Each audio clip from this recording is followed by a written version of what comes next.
Good evening, everyone. This is Cory Mcrae, Senator for the 45th Legislative District and Chairman for the Baltimore City Senate Delegation.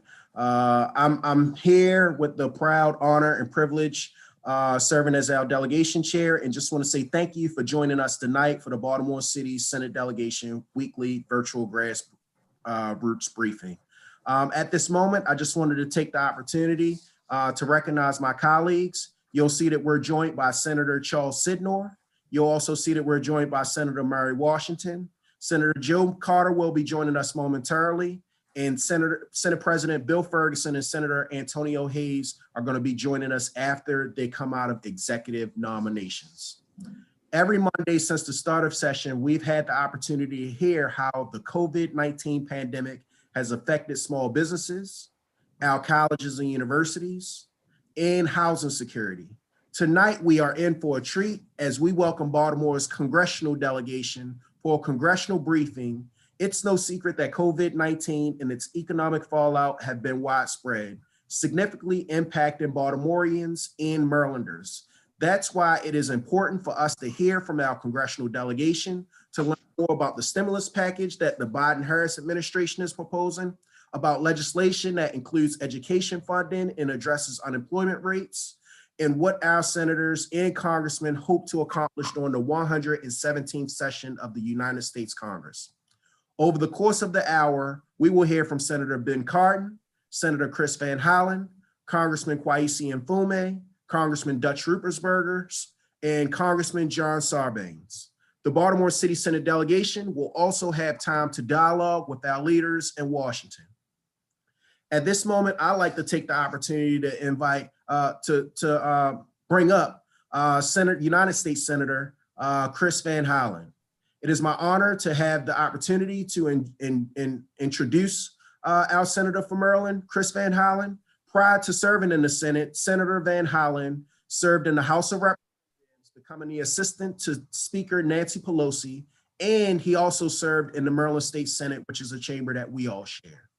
His top priorities include creating more and better jobs, strengthening small businesses, and increasing educational and job training opportunities for individuals of all ages and in every single community. Senator, we are glad to have you. And if you could, if you wanted to start right now, just giving us a preview. Well, thank you, Mr. Chairman. And it's great to be with you and the Baltimore City Senate delegation to Annapolis. You know, some of my fondest memories were working in Annapolis to getting things done for the state in Baltimore City. And I know that's what you're doing in normal times and through this pandemic. So thank all of you. And the congressional delegation stands by to be your partner in that effort. And I know you're going to hear from my colleagues, Senator Cardin and Congressman Mfume, Ruppersberger, and Sarbanes. I am also pleased to be joined by some members of our team. Shannon Sneed, who is a former member of the Baltimore City Council. We're really fortunate to have her on board leading our Baltimore office. And Deb Haney may be with us as well, who works on appropriations. So let me just give you a little sketch of where we are, and then I look forward to your questions. I'm in the basement of the Capitol right now. We just voted on one of President Biden's nominations to be Secretary of Veterans Affairs. Last Thursday night, we were here late into the night. In fact, we finished 5:30 a.m. on Friday morning. And when it came time to vote on that budget resolution, we had 50 Democrats in the Senate, 50 Republicans opposed, and Vice President Kamala Harris cast the deciding vote. So that we could move that process forward on President Biden's emergency relief, the American Rescue Plan. As he said many times, and I agree, we would like to have Senate Republicans join us as partners in this effort, but the overriding objective is to get desperately needed relief to people around the country, in Maryland and in Baltimore City. And so that's our main goal, and that's why we move forward. I will say that the bill that we passed in December, while not perfect, did contain some important emergency relief to take us through the coming months that we're in, including extending that unemployment insurance for people who have lost their jobs because of coronavirus with additional $300 a week. That will deadline. That will end in mid-March, which is one of the reasons we're trying to get this next package on board before then. That December bill also included much more targeted and improved assistance for small businesses, focused on those most in need, and those minority-owned businesses that were especially hard hit. And while it didn't direct funding to state and local governments, and I'll get to that in a minute, it did include substantial resources for the Baltimore City school system. Every college, community college, Baltimore City Community College received assistance, as well as the four-year institutions and our two great HBCUs, Morgan and Coppin. So it also provided relief to the MTA and the Baltimore transit system. However, it also includes some things that I'm going to ask you as Baltimore City senators to keep an eye on for us, because there are funds that went through the state of Maryland. And it's important that we all work together to make sure that they go to their best use. In addition to that pool of money that went directly to Baltimore City schools, there's also a $56 million governor's education fund that can be used for K through 12, higher education, can be used to build out broadband access, which is I know a priority of yours. It's been a priority of mine to close the digital divide. It also included $400 million in funds for the state of Maryland for vaccine deployment and the deployment of PPE, face masks, money for tracing and tracking, which is especially important now as we have these new strains of the virus developing. We've got to contain them because we still don't know from the research how the vaccines are all going to stack up against some of these new strains. So we need to, have a plan and use the resources to contain those outbreaks as well. So that $400 million has gone to the state. The congressional delegation, Senator Cardin, myself, and all the members of the delegation, all the Democratic members of the delegation, asked Governor Hogan for an accounting of how we're going to spend that $400 million, because we have been alarmed that the Centers for Disease Control, the CDC, indicates that Maryland is in the back of the pack when it comes to the performance in delivering the vaccine, delivering the supply of vaccine into people's arms where it counts. We were dead last for a while. As of today, we're ranked 42nd out of 50, which is not where Maryland should be. And we're also all aware of the disparities in terms of the deployment, that communities that have been hardest hit, the Black community, Latino community, and others have been underrepresented in terms of receiving the vaccine. So we asked Governor Hogan in the state for a course correction when it comes to delivering the vaccine. I spoke earlier today to the mayor of Baltimore, Mayor Scott, and also met with the city delegation, and look forward to your input on how we can improve this as a state. Let me just close with 2 points. One is, I mentioned that vote the other night. That's because we all know that we've got to go big. And if we don't take additional emergency relief in the coming weeks, we're not going to be able to defeat this pandemic on the timetable we need to. We're not going to be able to get our kids back in school as quickly and safely as we all want. And if we don't act, we're going to be living with very high unemployment levels for much longer than we need to be. So that's why it's important that we go big. And in addition to that legislation, I will point out that part of the December bill included the ongoing appropriations for the operations of the federal government that also have come to Baltimore City in many forms: housing, help for the port, transportation, and transit. So we got a lot of work to do together. I want to close by mentioning the broadband issue, because we need to get the speeds up. We need to get devices in every home, enough for both students and family. We need to make sure people are connected.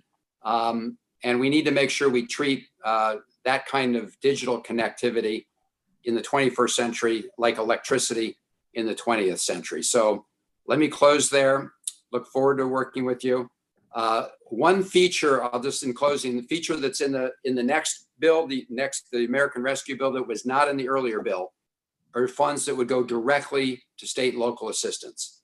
And I know I'm talking to state legislators, but part of our goal here is to have some of those funds travel directly to the local jurisdictions, to Baltimore City and to the counties, because it can get there more quickly. And in many cases, they can deploy those funds to where they're needed most faster. So let me end there. Look forward to your questions.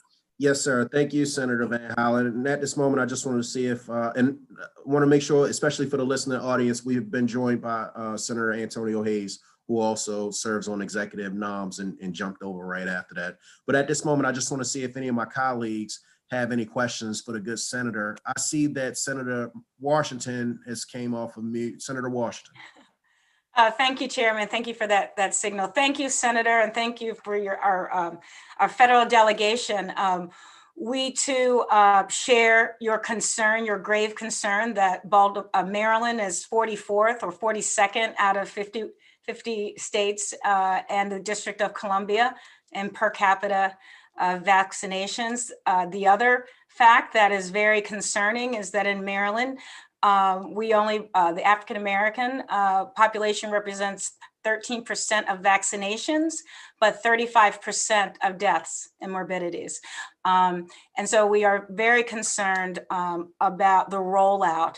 And I'm just wondering if you could, what conversations specifically have you had with our governor about this rollout? And what can we do to work together to ensure that we have the equitable disposition that we should? Prince George's County is not getting enough. Baltimore City is not getting enough.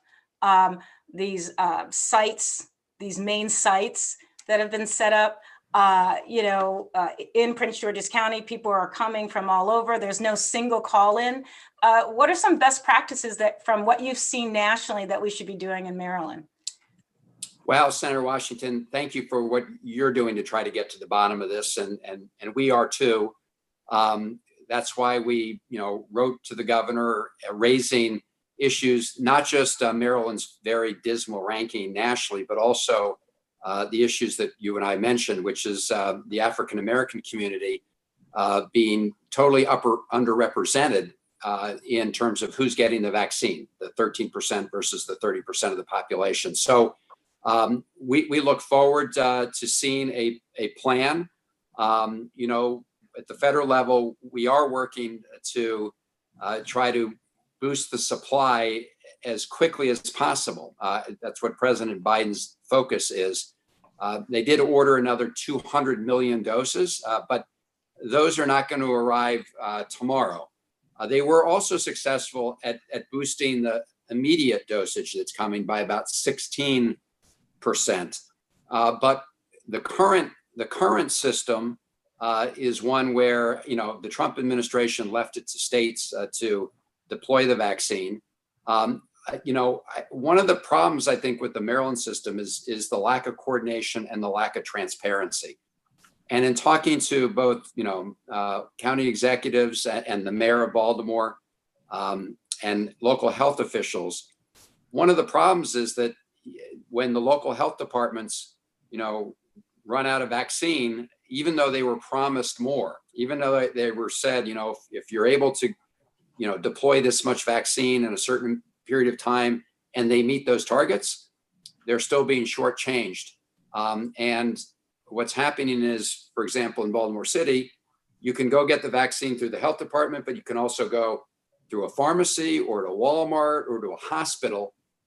And they all seem to have somewhat different rules, and they're not really, talking to each other, although, the health department would like to have that information. So that's why we're urging what we call the course correction, the congressional delegation in the Maryland deployment of the vaccines. We are also talking, and I'll be talking again to Jeff Zients, who's President Biden's, COVID-19 czar, about, what they can do to boost their supply. They're also going to be looking for more mass vaccination efforts, which is good so long as it doesn't also divert from the city health department and other supply chains. So let's keep in touch, because we're getting the same calls that you are from people who, are on the internet trying to schedule,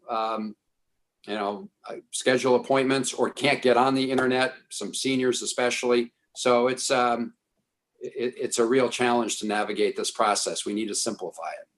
Thank you, Senator. Thank you.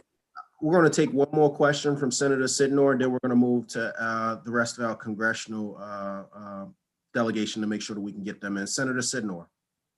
Thank you, and good evening.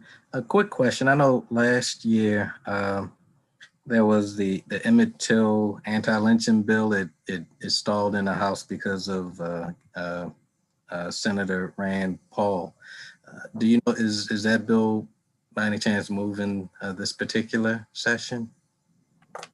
So Senator Sidner, good to see you and good to work with you on these issues of criminal justice reform and police accountability. Look forward to working with all of you on those issues. And I know that's a big part of the agenda in Annapolis this year. So more power to you. And I was saying earlier, I support your efforts to override the veto on the Kirwan Commission legislation tomorrow. That's really important for our kids' school and education, as well as overriding the veto on the HBCUs.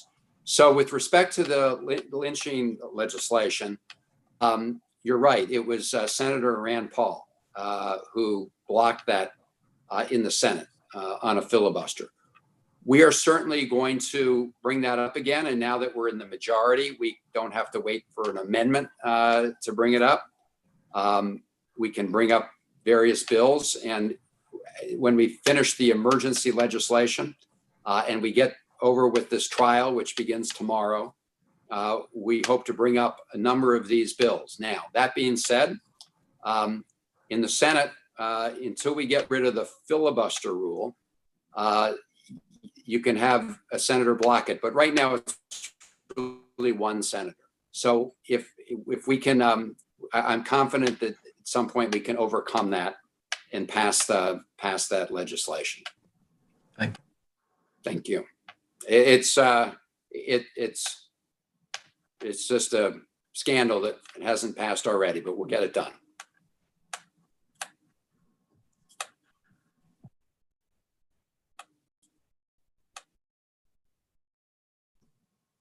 Thank you. Just want to first acknowledge that we've also been joined by Senator Jill Carter. And I think that she has a very quick question she want to get in, Senator Van Hollen. We're going to get Senator Carter in, and then we're going to move swiftly to the other congressional folks just to make sure that we keep up the schedule. Senator Carter. Thanks for the acknowledgement, Chairman Mcrae, and thank you all for being here. We really appreciate it. My question probably could have waited, so don't shoot me, because it's really directed at everyone, and you touched on it, Senator Van Hollen. Maryland, while the world has taken a look at the need for police reform on a national level since the summer in George Floyd, Maryland has 144 police killings within the last 10 years. I believe from 2013 to 2019, the ACLU documents about 130. And we have an aggressive agenda to repeal the Law Enforcement Officer Bill of Rights, to have a process to disclose some police records, and to create a statewide use of force law. And so what my question is if we can get some united support from our congressional delegation on these initiatives, because they are very critical to Maryland, and your support would go a long way.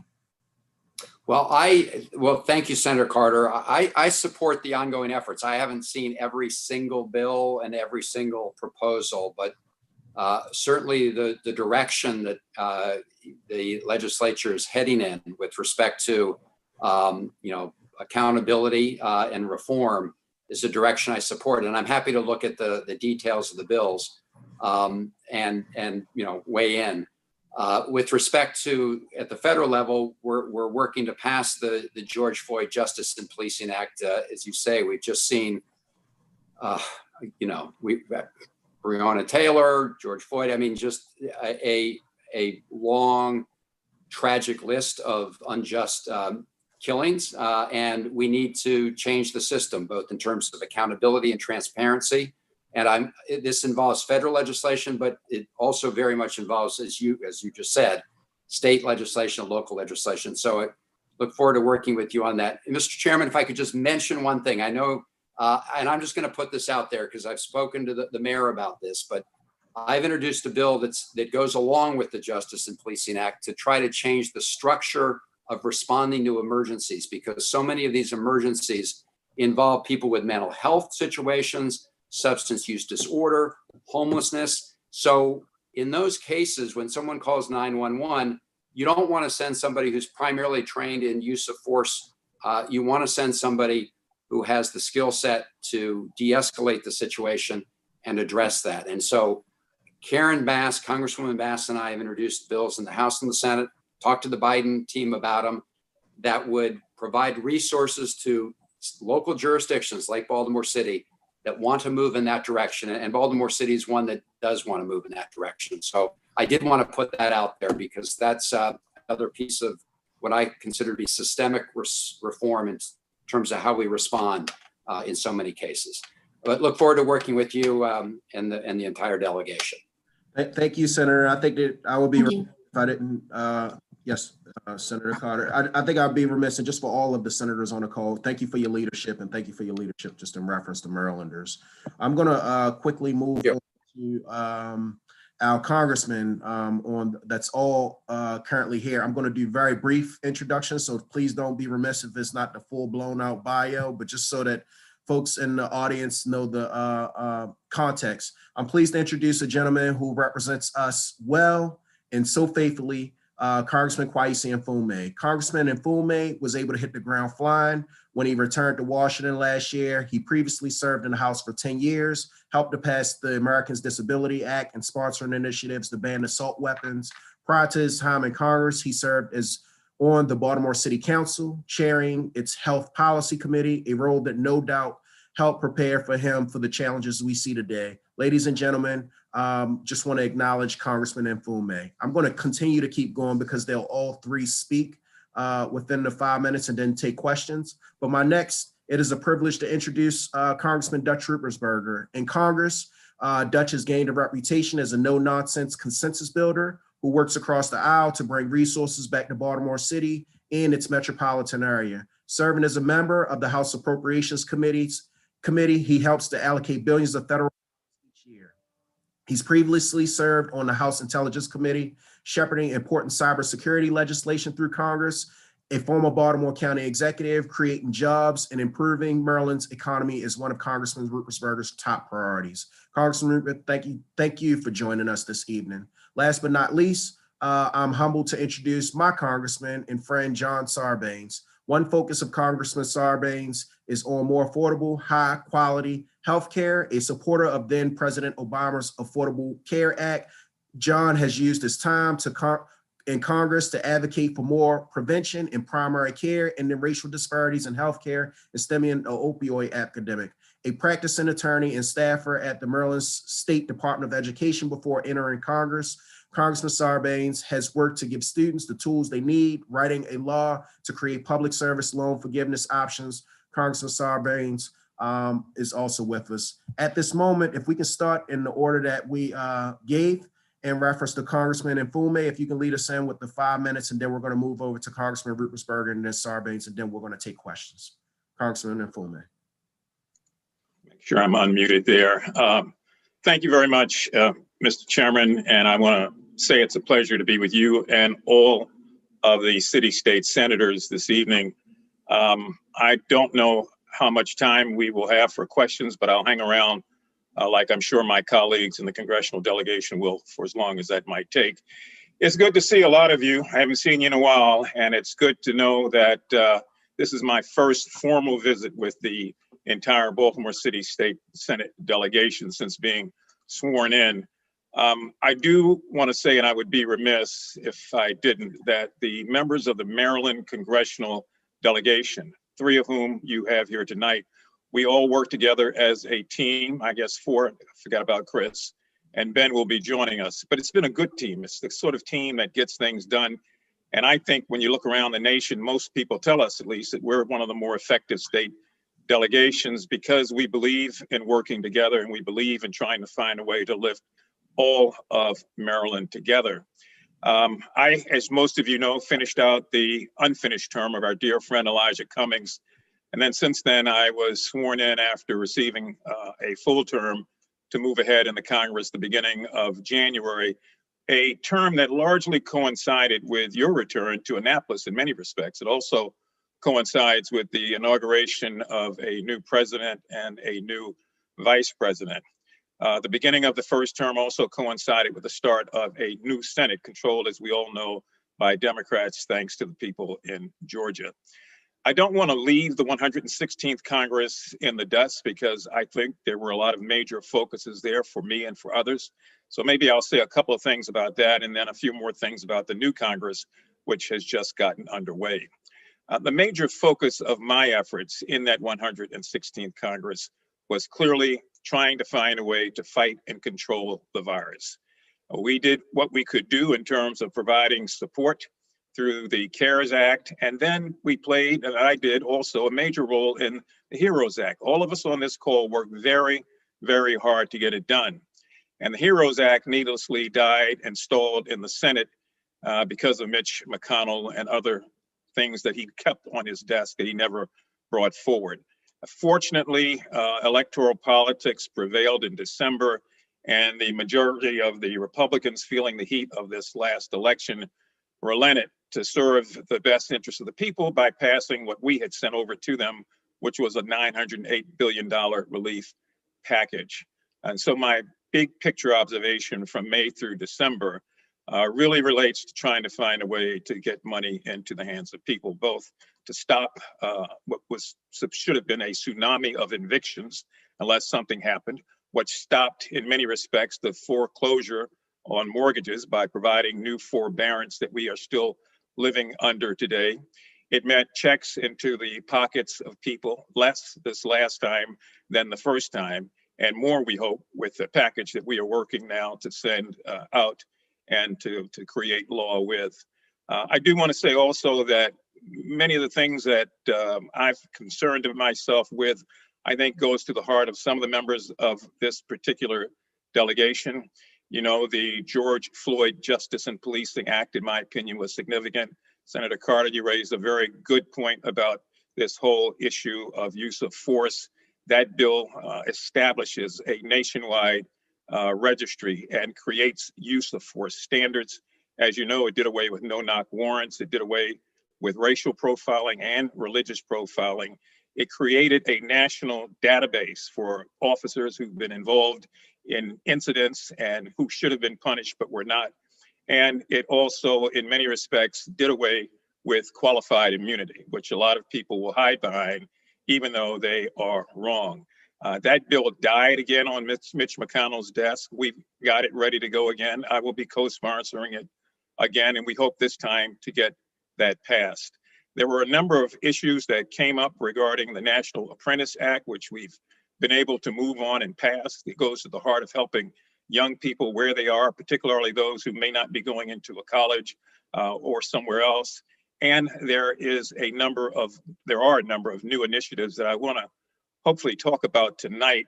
I'd like, Mr. Chair, to be able to send to you and to the members of the delegation a list of everything that is pending for the upcoming Congress, as well as the things that we're going to be introducing as a delegation to jumpstart this Congress and to jumpstart the issue of fairness, economic fairness, environmental fairness, fairness in policing, fairness in terms of wages and income, and fairness in terms of providing relief for a small business community that's been hit hard. We hear a lot from the businesses, but we don't oftentimes know that the businesses had, in many respects, employees that are all of our constituents that are reeling under this situation. And so there was a lot of money in for PPEs the last time. There's going to be a lot of money in this time. In addition to that, we're extending and trying to find a way to not only extend, but to add to the unemployment insurance so that people who are struggling and receiving that insurance will get a supplement to it. I don't know if I've taken 5 minutes, but I'd like, if I might, to yield back to try Yes. to respond to any questions or comments or observations from the delegation. And again, as I said, I'd really like to be able to get to you a list of things that have come into the greater Baltimore area that we all feel good about.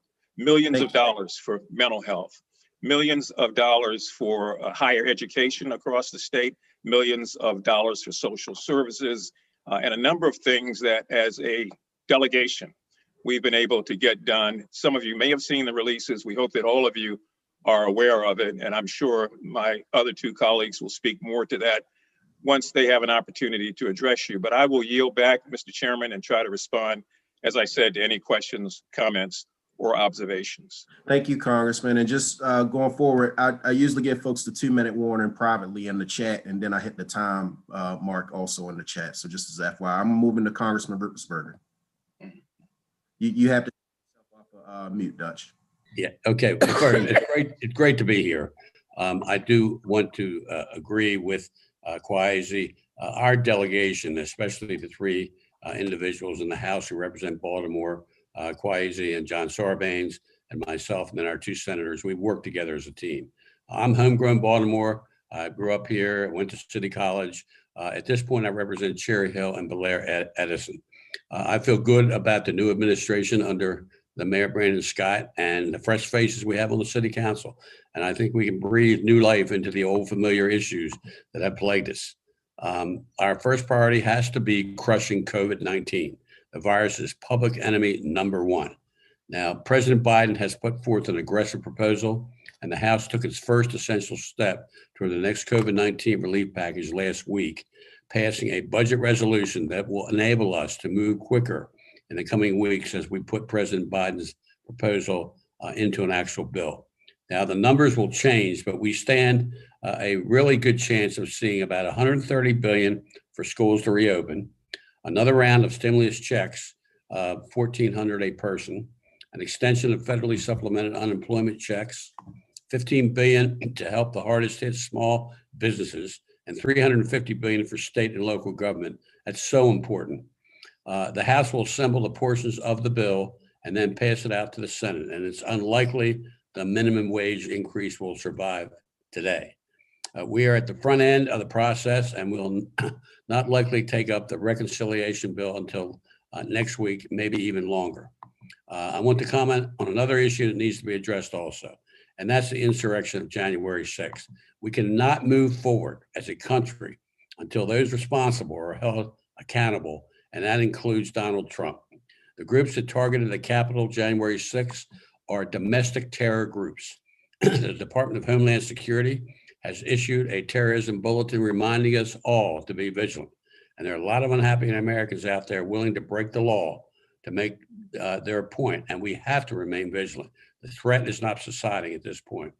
Finally, I want to mention the mail delivery issues we've all been experiencing during the pandemic.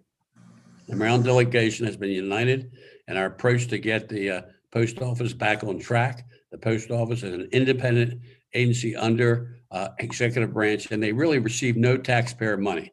Congress, back at the beginning of the pandemic, provided the post office with a $10 billion loan, and that was converted into a grant. Now, we've asked Postmaster Louis DeJoy, a Trump appointee, to outline exactly how the post office plans to spend the money to reduce the backlog and get back time to delivery. Now, some of us are asking for more to be included in the next COVID relief package. We're also communicating regularly with our postmaster and branch managers. We want to know more about the staffing shortages, and we'll follow up with them. I've met with them at their post offices, and we have a new branch manager who has committed to make things better. We'll just have to see, and I'm going to communicate with him every 2 weeks. if I can be of any help to any of you or my constituents who are facing delays, contact us, and we'll do the best we can. Now, thank you for inviting me. I look forward to working together in 2021 to move our country, our state, and our city of Baltimore forward. I'm really happy that our senators have come together. We should do this more often. And Chairman or Cory, I want to thank you for pulling us together, because we have the same constituents, and we also need to work together as a team, federal, state, and local. It's the only way we're going to overcome these major problems that we're facing right now. And I'll look forward to the questions. Thank you, Congressman Rutherford. I'd like to at least acknowledge at this moment that we've been joined by Bill Ferguson, as he liked to be called, the senator for the 46th Legislative District. And at this moment, I'll move to Congressman Sarbanes. Thanks very much, Chairman Mcrae, and to your colleagues in the Senate, and to President Ferguson. It's a pleasure to join with you and the Baltimore City Senate delegation to the General Assembly. I want to thank my colleagues in the federal delegation for all their great work. We definitely are Team Maryland, and we continue to work really hard on behalf of Baltimore City. I want to echo what Dutch said about our excitement around the new leadership at all levels in the city, teaming up with now some of the more gray-haired members of the delegation, like Cory Mcrae, who's been there for a little bit longer. But as a team, I think we're making real progress in a position to continue doing that on behalf of Baltimore City. I just want to make some quick observations, and I'll get out of the way and we can get to the questions, because I know that's the most important part of this. If you look at the American Rescue Plan, which is what we're trying to get done now through budget reconciliation, Senator Cardin will probably talk more about that when he gets on the call. If you look at the $900 billion relief plan we put in place in December, and the $1.4 trillion omnibus budget that we passed in December, and all the key elements of that in terms of trying to lift up the American people broadly, there is a lot of alignment with the Relief Act that you passed in the Senate the other day, 47-0. I want to congratulate you on the work that you've done there, because if you look at your attention to things like helping small businesses, that matches a priority that we've brought to bear in terms of the federal legislation, trying to get to the smallest businesses, the smallest nonprofits, and others that have been hurt so much by this pandemic and the economic fallout. So I think there's a lot of complementary work in terms of the federal priorities and what you've obviously pointed out as state priorities, moving fast on the Relief Act, rental assistance, making sure the unemployment insurance system is working well and is properly resourced. These are things we can definitely collaborate on, and there's so many more that you've put into the Relief Act. So congratulations on that. As we look to the next weeks and months, there's so many things that we are going to try to provide assistance on through the federal efforts. I would say front and center right now, very top of mind, I know it is for you, it certainly is for our delegation, is school reopenings and making sure that that's done well and safely. There's tensions there, as we know. There's a lot of different perspectives that need to be reconciled to make sure that we're doing the right thing for our young people, but also protecting teachers, other employees that are going into the schools. That's being worked out at all levels right now across the country. But our responsibility at the federal level is to make sure there's good, robust funding to support all of those efforts. That's definitely at the center of the American Rescue Plan that Joe Biden has put in place. Let me speak to something I think we have to own as a federal delegation. Senator Van Hollen rightly spoke to, and I know there's agreement on this call, that Maryland and the governor could be doing a better job in making sure that the vaccines that you're getting are being administered in an effective way. We're going to continue to press the case on that. But the things that we have control over at the federal level, we own, and we have to make sure we're doing that right. So what does that mean? Increasing the supply of vaccines. That's a federal responsibility to oversee that process, that the manufacture of the vaccines is happening in a way that we can get enough doses out to people for distribution. So we have to take responsibility for that. Making sure we use the Defense Production Act so that all the accompanying elements of what it means to get the vaccine distributed, and also good testing programs in place across the country and therapeutics, that all of that is being done properly. We own that at the federal level in terms of using the Defense Production Act. Making sure the partnerships with like CVS and Walgreens, where that's a federal partnership to try to bring the vaccines into skilled nursing facilities, nursing homes across the state of Maryland, across the country. We have to make sure at the federal level that that's being done properly. We own that. Federal agencies, getting vaccines to federal agencies. If you look at that footprint in Maryland, it is obviously very significant. And so that's something that we can help with. And then emphasizing this issue of equity in the distribution of the vaccines and making sure the federal government is leaning on that commitment in a real way. We heard from some experts the other day talking about not just access, but acceptance, and making sure that in all communities, there's a kind of uptake, robust uptake of the vaccine opportunity when it presents itself. So these are things that we have to focus on.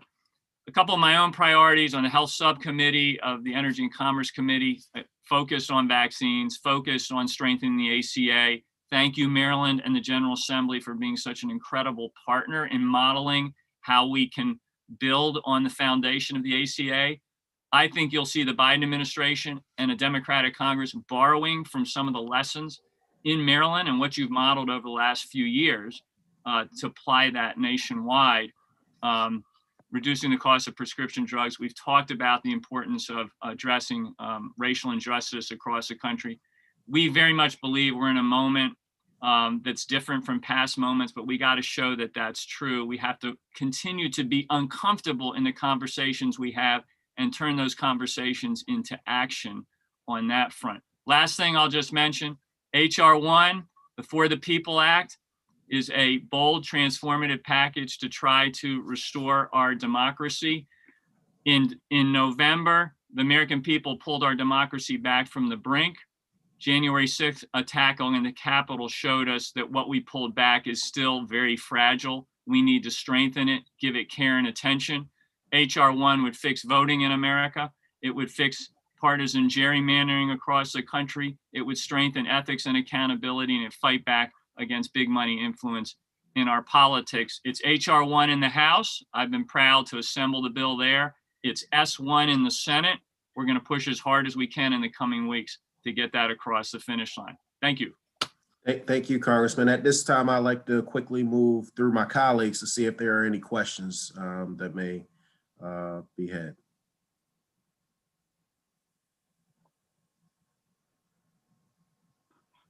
Are you coming off mute? Yes, sir. Please.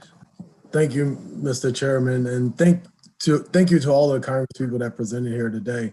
I just want to raise one issue, and that's around the HBCUs. I think this legislature did what they can do to help our HBCUs, but there's a lot more work to be done, especially around Coppin State University in particular. You know, there's no other school in the entire state of Maryland that have the issues that Coppin have. In the last 2 years, in that most immediate community within a quarter of a mile, they've had close to 100 homicides and shootings. 70% of their young people who are students at Coppin State University receive Pell Grant funding. No other institution, the only institution that come close to them is Bowie State University, who's 11% behind them. 45% of the young people that live in the immediate area of Coppin are below the poverty level. 70% of the individuals who live in that community below 18 is being raised by a female household.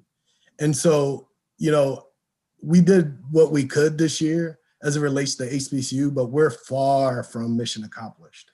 And so I think there's some unique opportunities that present themselves, especially where a lot of schools are not taking on young people who are Pell Grant recipient anymore. They're trying to get the best and most talented, where Coppin is taking and educating these young people. I think we have a unique situation here in our city and our state that we should be embarrassed by. And so I would applaud and welcome any help that we could get as it relates to this university as they are in dire straits. Thank you, Senator Hayes. look like Congressman Fullman. Yes, sir. Yeah. Please. Thank you very much, Senator Hayes. You know how I feel about that. I've been dealing with HBCUs for 35 years and serving on the board of one for 32. And Coppin has always been a great sister organization, in my opinion, too often overlooked and left out by the larger University of Maryland system under which Coppin resides. It's not a freestanding school in that respect. And I think when you're in an orbit of 12 or 14 other colleges and universities, you can get left behind if you find yourselves without the right kind of advocates. I do want to say that Senator Cardin, who's just joined us, is introducing on the Senate side, and I will be introducing on the House side, a special piece of legislation geared toward HBCUs and small businesses and incubators. And I'm going to allow Ben, when he has his chance to talk about it, I don't want to steal his thunder on that because it was his idea and he was kind enough to allow me to be a part of it. I am a member of the HBCU Congressional Caucus. This issue continues to be very important to us. Senator Hayes, in fact, this past week we were talking about it because in almost 20 states, we've identified a Coppin State University where there is a need for real help and a real basement or floor, if you will, to build on. And they all are located in areas that meet the economic profile that you talked about. And they all are taking on their mission and have taken it on for years and years and years without a great deal of fanfare. So I hear you loud and clear on that one. I'm glad you raised it, quite frankly. And then I will yield back, Mr. Chairman, so that others might be able to respond. Thank you. I'm going to see if any of my colleagues have any other questions before moving and introducing Senator Cardin. So at this moment, I'd like to see if any of my colleagues want to get one more question in. Okay. I first just want to thank Congressman Mfume, Congressman Sarbanes, Congressman Rupersberger, just on behalf of the entire Baltimore City Senate delegation. We are thankful for your leadership. We love how you all are coordinated, and we as city senators do the same thing. We're coordinated as one Baltimore City and making sure that we can move our jurisdiction forward in the state of Maryland. So just thank you for your leadership. At this moment, we have been joined by United States Senator Ben Cardin. I'm going to do a very quick introduction. We're pleased to recognize the Senator Ben Cardin, the Dean of the Baltimore's Congressional Delegation, to bring greetings. This brief is so important to Senator Cardin that he rushed to log into the Zoom immediately after a Senate Foreign Relations Committee briefing. During his time in Congress, whether in the House or Senate, Senator Cardin has remained a leader of healthcare, retirement security, and on the protection of the Chesapeake Bay. Senator Cardin helped write the Paycheck Protection Program that has helped small businesses in Maryland and nationwide weather the economic repercussions of COVID-19 pandemic. And he created the EIDL Advanced Grant Program to quickly get cash to small businesses in need. Senator Cardin, the Baltimore City Senate delegation, congratulates you on becoming chair of the Senate Small Business Committee and knows you will serve Maryland, the country, well in this new role. The senior Senator of Maryland, Senator Ben Cardin, please. Oh, Mr. Chairman, thank you very much. I know you've heard from Senator Van Hollen. You've heard from 3 members of our House delegation. We are a united federal delegation to help you. So thank you for this time. I don't want to repeat what I'm sure some of my colleagues have talked about, but let me make this clear. We are laser focused on Baltimore. We want to help you in partnership. I've had conversations with the Secretary of the Treasury.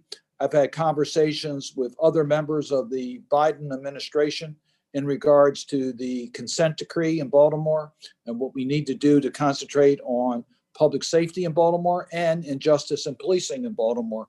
And we need funds in order to implement the decree successfully. That is a very high priority. I've talked about the economic development opportunities in Baltimore City with the Secretary of the Treasury and with other members of the Biden administration. And we're going to concentrate on these issues as a federal delegation and priority. But let me first follow up on the point that Congressman Mfume made, because I have the specific responsibility in this Congress as chairman of the Small Business and Entrepreneurship Committee. What Congressman Mfume did not say is that we both started in the United States House of Representatives in 1987. That was our first year in the House of Representatives. Congressman Mfume was following in the footsteps of Parren J. Mitchell. He was the congressman who Congressman Mfume came after. Parren Mitchell was the chairman of the Small Business Committee in the House of Representatives and was the first to introduce legislation to help minority small businesses. I'm following in those footsteps. Congressman Mfume mentioned the Uplift Bill. That's a bill that I introduced, and Congressman Mfume is going to introduce it in the House, that will have partnerships between the SBA and HBCUs and minority institutions to establish ways in which we can help startup companies through accelerator programs and incubator programs so that we can help create more wealth within minority communities. That's one of several bills that I'm introducing in regards to minority communities. I'm also introducing the Emerging Markets Bill that allows for the venture capital for minority businesses. When you look at the tools under the SBA, you find that minority businesses are not getting their fair share. But when you look at venture capital, it's even worse than that.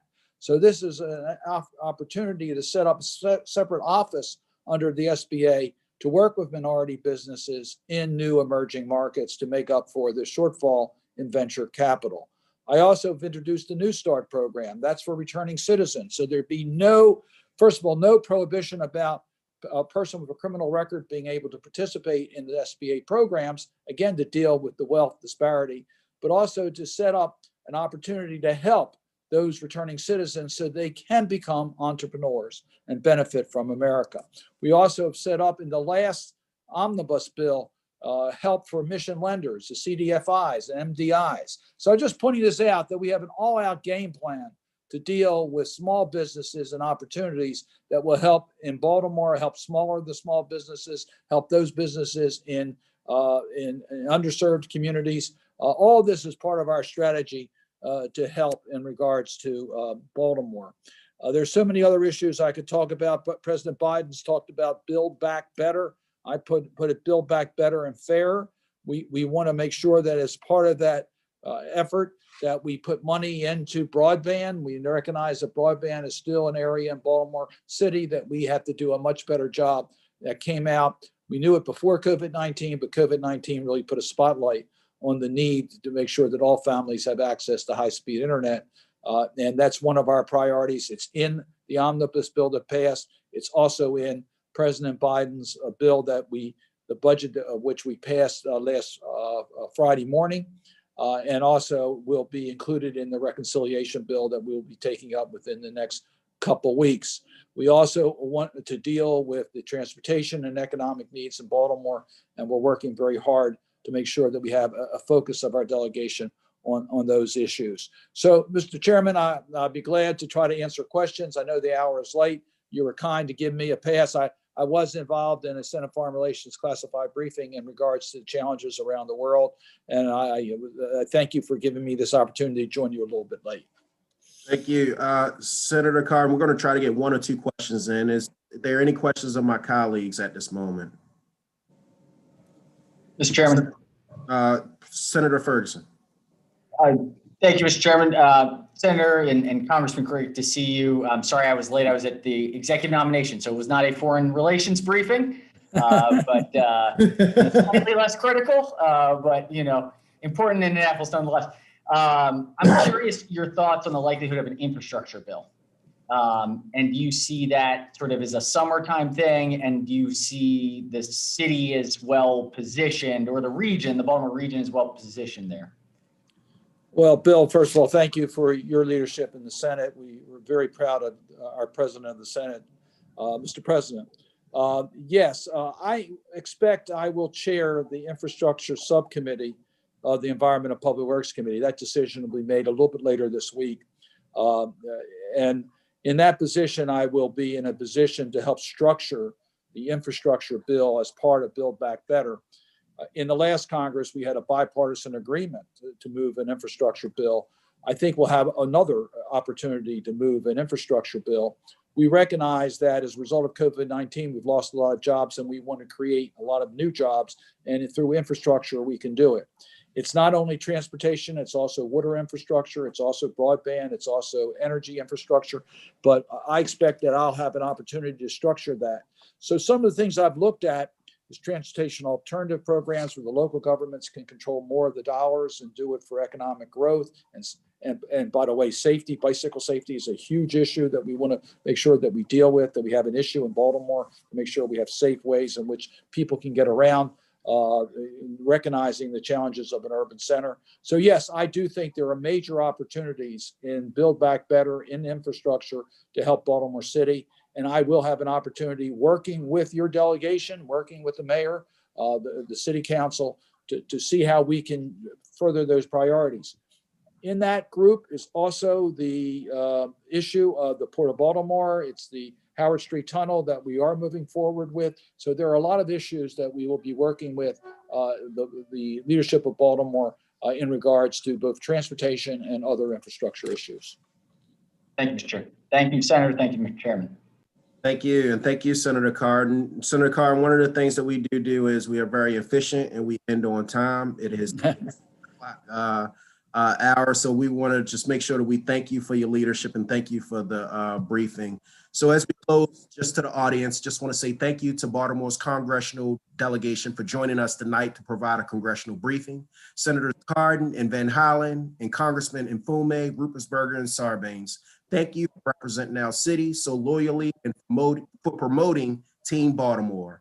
If any of you are watching, are interested in seeing the legislation that is being sponsored by any member of the congressional delegation, please visit congress.gov.